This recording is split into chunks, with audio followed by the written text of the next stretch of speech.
Thank you very much, and it's great to see so many people here. I've just, like John, come out of the Commons. We've just had a debate. I don't know what the result's going to be, but I think the one thing which is absolutely certain is the government are not going to be able to carry this on Labour votes, because the Labour rebellion is going to be almost as large as it was over the Iraq war. And I think that makes it absolutely clear. That this issue, whatever the vote tonight, is not finished. This is the start of a long struggle, and it is one which I'm still convinced that we can win. The consultation which we've seen has been a complete sham. Just a couple of months. We had a year's consultation on the Strategic Defence Review when Labour came in. It's all been squeezed like this because the government doesn't want the electorate to be involved in this. Well, I say to them that we need to reopen this decision.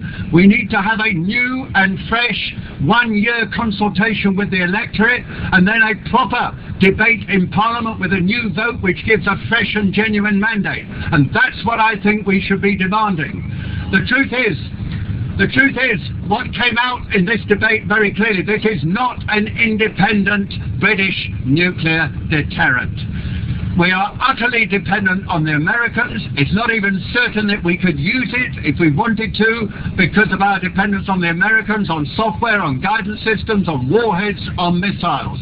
It is not an independent British nuclear deterrent. But what it does do is that the Americans give it to us, or they sell it to us. We have to pay for it, not because we are necessary for the defence of the West, but because it makes us dependent on US foreign policy, on Iraq, Lebanon, and maybe on Iran. And I say to continue with that for the next 40 years is a political price which most of us are not prepared to pay.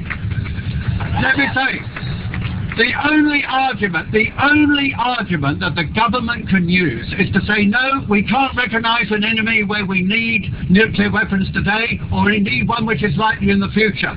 All that we're saying is you never know, you need an insurance policy, there could be a rogue state in 50 years, who knows? Well, what the government doesn't seem to realise is that if we need nuclear weapons against such an extremely unlikely possibility, then everyone needs nuclear weapons against such an extremely unlikely possibility. And the effect of this is going to be nuclear proliferation across the whole world. And that is the greatest danger that we face.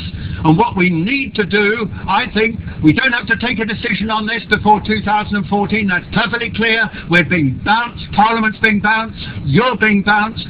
We need to use these next 7 years, in my opinion, in government, and to demand this, that we take the lead in Britain in a multilateral nuclear disarmament conference worldwide.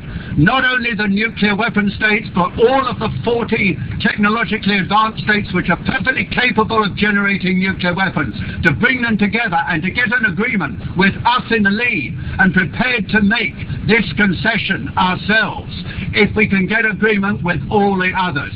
That's the way to a safer world. It's the only way to a safer world, and it's one that I think, and it's great to see so many people here. That's what we're going to fight for. All power to your elbow.